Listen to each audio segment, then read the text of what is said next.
Many of you have heard about the Little Albert experiment, which was conducted by psychologist John Watson in 1929 at Hopkins University. This experiment is through emotional conditioning, which stimulates a person's fear of specific colors and textures. So basically what did they do through the whole study? They subjected a 9-month-old baby called Albert B to play with his favorite objects like a furry rat or teddy bear, which all were in color white. But after a while, they started to play horrific sounds behind the child's head. After running a number of these trials, they tried to reinforce the objects and let the child to play with them again without the horrific noises, but the child refused and was actually showing signs of psychological factors and fear.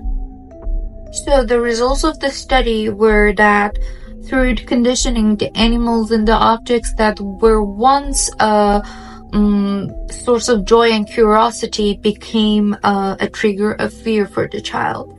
But what is very important in this video is that we are revealing the identity of who was behind this horrific study, who was the subject.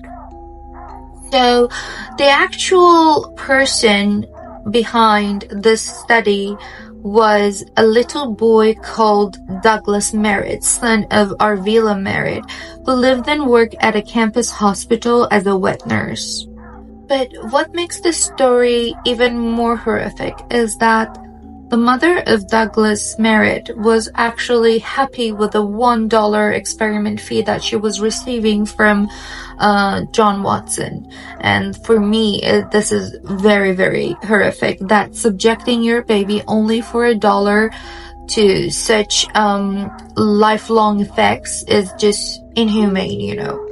Watson had no reason to reveal Albert's true identity because I think he knew how inhumane his experiment is and how soon he should have been stopped. And he never deconditioned the boy, so the boy actually never stopped fearing the objects, and he was always stimulated. Imagine how inhumane is that. Anyway, Little Albert's identity became a huge mystery among the scholars, so they actually started an investigation to know who was actually behind the subject. Eventually, the pieces of the puzzle came together. The attributes of Douglas and his mother matched virtually everything that was known about Albert and his mother, which we know through the story. Like Albert's mother, Douglas's mother worked at the pediatric hospital on campus called the Harriet Lane Home.